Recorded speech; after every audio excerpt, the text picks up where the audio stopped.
यह इतिहास की सबसे बड़ी बाढ़ है। समुद्र ने इमारतों और पूरी सभ्यता को डुबो दिया। जब पहाड़ों तक पानी पहुंचा तो बचे हुए लोग रॉकेट से अंतरिक्ष चले गए। वहां 7 यानों ने तकनीक से माँ बेटे की नई जोड़ी बनाना शुरू किया ताकि सभ्यता बची रहे। बेटे का मॉडल बन चुका था, पर माँ का मॉडल अभी सिमुलेशन में तैयार हो रहा था।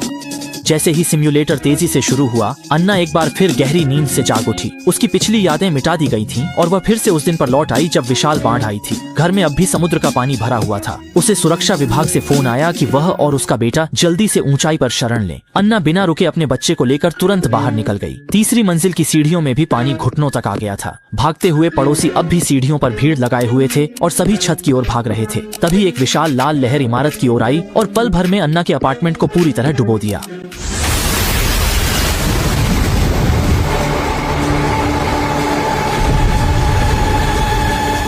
अन्ना को तैरना आता था, जिससे वह बेटे को लेकर सतह पर आ गई। उसने बेटे को ऊपर चढ़ाया, पर खुद पहुंचने पर वह गायब था। अन्ना उसे पुकारते हुए ढूंढने लगी और देखा कि वह गलियारे के अंत में बह गया है। जैसे ही अन्ना कूदी, आसमान में हेलीकॉप्टर दिखा और उसकी यादें जाग उठी। अन्ना एक एआई मॉडल में भावनाएं विकसित कर रही थी। बेटे को बचाकर वह अपनी सीमाएं पार कर भावनात्मक मॉडल बना पाती, पर उसके शरीर पर दर्ज 700 से सैसाफिन अंक बताते हैं कि इतनी कोशिशों के बाद भी वह उसे नहीं ढूंढ पाई। अब सुरक्षा कर्मियों को अनसुना कर वह पानी में कूद गई और सीढ़ियों की ओर बढ़ने लगी।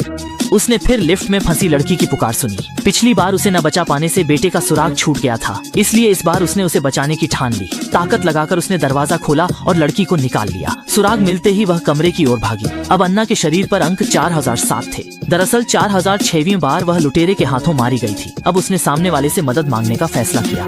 आखिरकार मारे जाने से पहले गार्ड की मदद से वह बच गई। तभी एक चीख सुनाई दी। गार्ड ने चोर का हाथ तोड़ दिया और वह पानी में गिरकर डूबने लगा। इस संकट के बाद अन्ना फिर से अपने बेटे को ढूंढने ऊपरी मंजिलों पर चली गई।